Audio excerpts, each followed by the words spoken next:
Oke, Assalamualaikum warahmatullahi wabarakatuh. Di video ini kita akan membahas mengenai light reaction pada proses fotosintesis dalam anabolisme tumbuhan pada saat membentuk glukos atau glukosa. Jadi, light reaction itu apa? Light reaction itu adalah sebuah reaksi yang mana dia memerlukan cahaya. Itulah kenapa reaksi ini dinamakan dengan light reaction atau reaksi cahaya. Nah, secara garis besar light reaction ini dibagi menjadi dua jenis, yaitu satu cyclic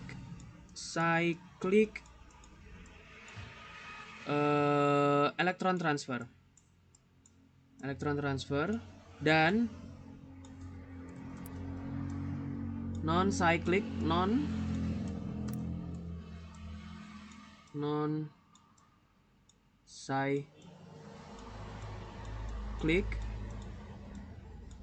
electron transfer. Nah, apa yang membedakan antara keduanya nanti bisa kita lihat di pembahasan berikut. Nah, ini adalah diagram dari non-cyclic electron transport. Dalam non-cyclic electron transport dibutuhkan dua jenis fotosistem.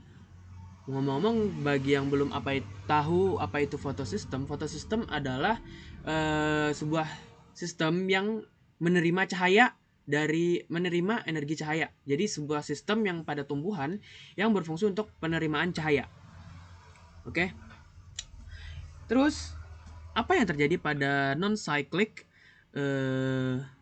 electron transport? Pertama, kita memerlukan yang namanya fotosistem 1 dan 2. Jadi dua jenis fotosistem di elektron transport yang non-cyclic itu dibutuhkan. Nah, tahap pertama yang terjadi pada reaksi ini adalah, mari kita zoom terlebih dahulu. Mari kita fokus pada bagian yang ini. Jadi, pada pertama kali yang terjadi adalah penerimaan cahaya nih, penerimaan cahaya oleh fotosistem 2. Ingat, yang pertama kali menerima cahaya pada proses light reaction yang non-cyclic electron transfer itu yang menerima adalah fotosistem 2. Kenapa yang 2 terlebih dahulu? Kurang tahu kenapa jadi yang kedua. Kenapa yang pertama menerima cahaya itu dinamakan fotosistem kedua? Mungkin ada suatu alasan yang saya tidak tahu. Tapi secara prosesnya yang menerima terlebih dahulu adalah fotosistem 2. Oke. Nah, jadi saat energi cahaya diterima di fotosistem 2, dia akan mengalami yang namanya kelebihan energi. Dan untuk menjaga semuanya tetap seimbang, fotosistem 2 melepaskan dua elektron dari sini ke primary electron acceptor. Jadi untuk menjaga semua hal balance, dia harus melepaskan dua elektron ke primary acceptor. Nah, akan tetapi setelah berjalannya setelah waktu berjalan, dia juga memerlukan energi kembali supaya everything is balance, supaya balance gitu. Sehingga karena kan kalau misalnya kekurangan elektron suatu sistem itu akan tidak stabil. Jadi dia memerlukan elektron untuk mengisi kekosongan ini, kekosongan yang di sini. Dari mana dia mendapatkan elektron itu? Dia mendapatkan elektron tersebut dari fotolisis, lysis air, pemecahan molekul air menjadi satu oksigen dan 2H+. Nah, proses fotolisis ini akan menghasilkan dua elektron yang kemudian dua elektron ini akan mengisi kekosongan di sini. Oke? Nah, setelah oke, mari kita lanjut ke primary acceptor. Setelah di primary acceptor, elektron yang sudah ditransfer tadi, transfer dari photosystem ke primary acceptor, dia akan diteruskan ke PQ. Kalau tidak salah, PQ itu adalah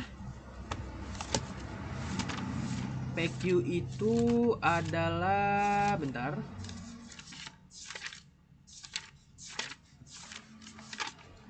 PQ itu adalah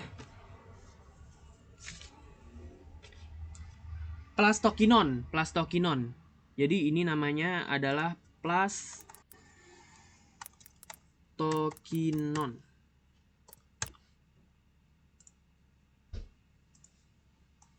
Nah, PQ adalah plastokinon.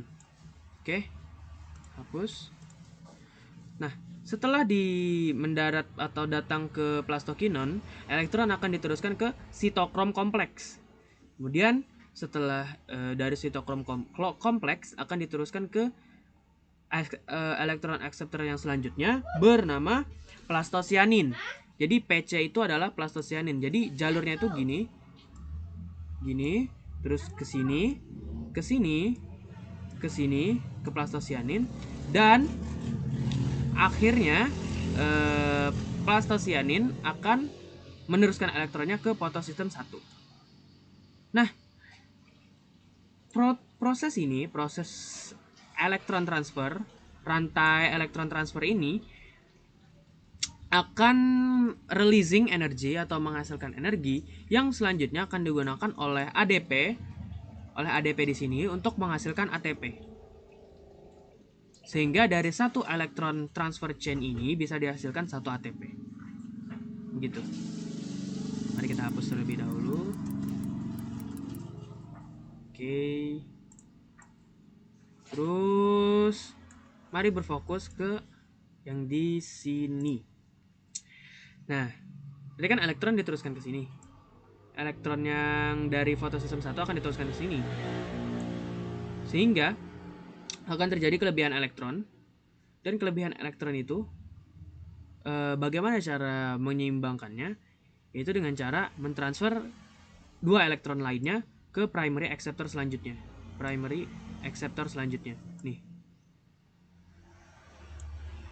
Selain itu, untuk melepaskan elektron ini juga diperlukan energi cahaya dari matahari. Jadi photosystem menerima cahaya terlebih dahulu, baru melepaskan elektronnya ke primary acceptor. Kemudian primary acceptor akan meneruskan elektronnya ke FD atau acceptor selanjutnya, yang FD itu sebagai simbol dari yang namanya ferrodoksin.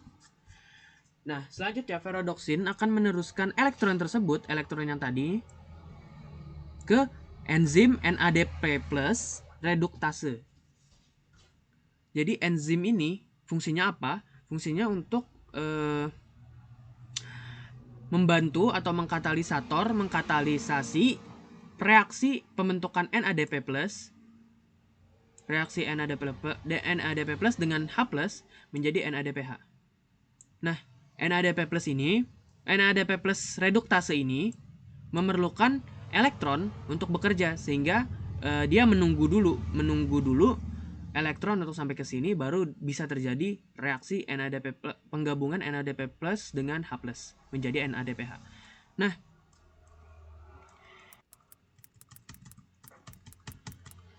secara garis besar bisa kita simpulkan hasil dari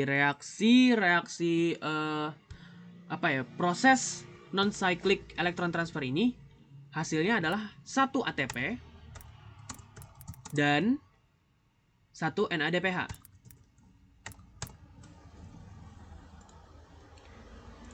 ATP seperti yang kita tahu akan dijadikan sebagai energi, dan NADPH itu nantinya untuk reaksi selanjutnya, itu akan digunakan pada reaksi lainnya yang tidak akan dibahas di sini, yaitu dark reaction.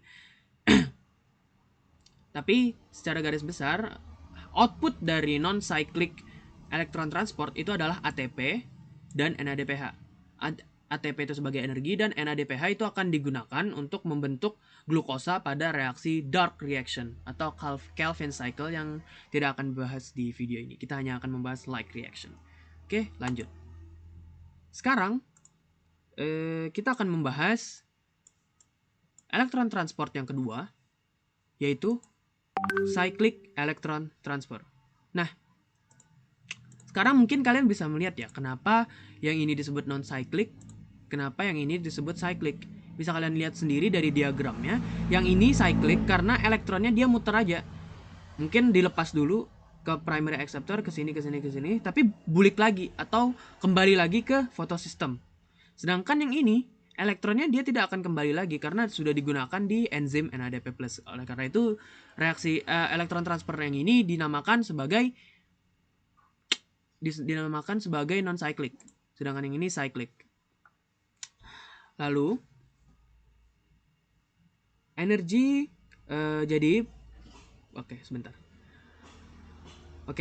Pada pada cyclic elektron transport kita hanya menggunakan photosystem 1. Berbeda dengan non-cyclic, kita hanya menggunakan satu photosystem, yang mana photosystem 1.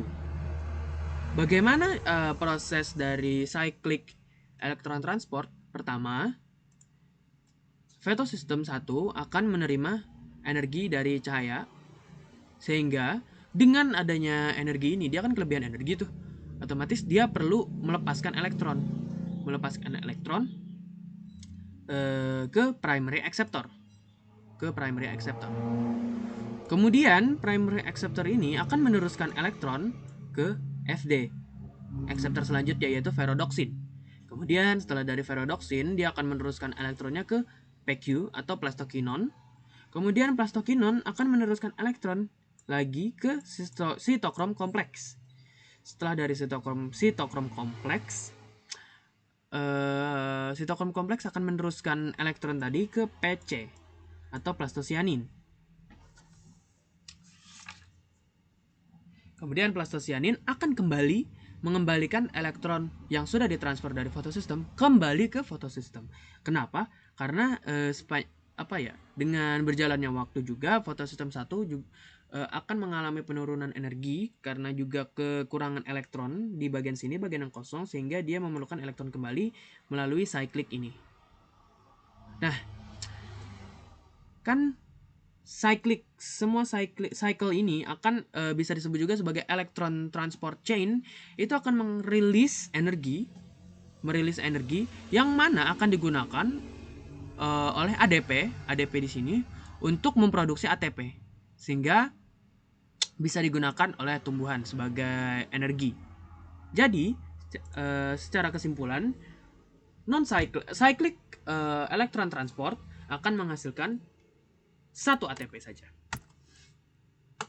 Satu ATP.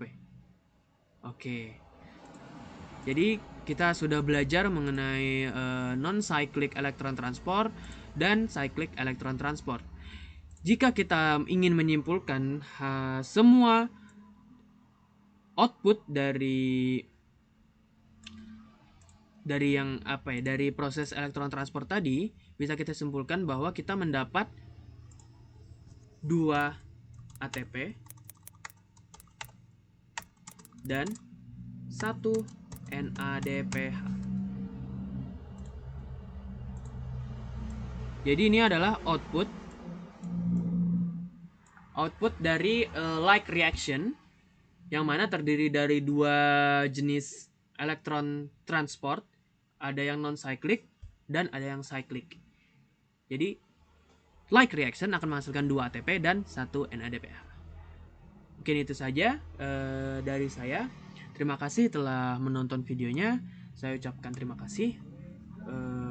Jika ada kesalahan kata-kata, mohon dimaafkan. Wassalamualaikum warahmatullahi wabarakatuh.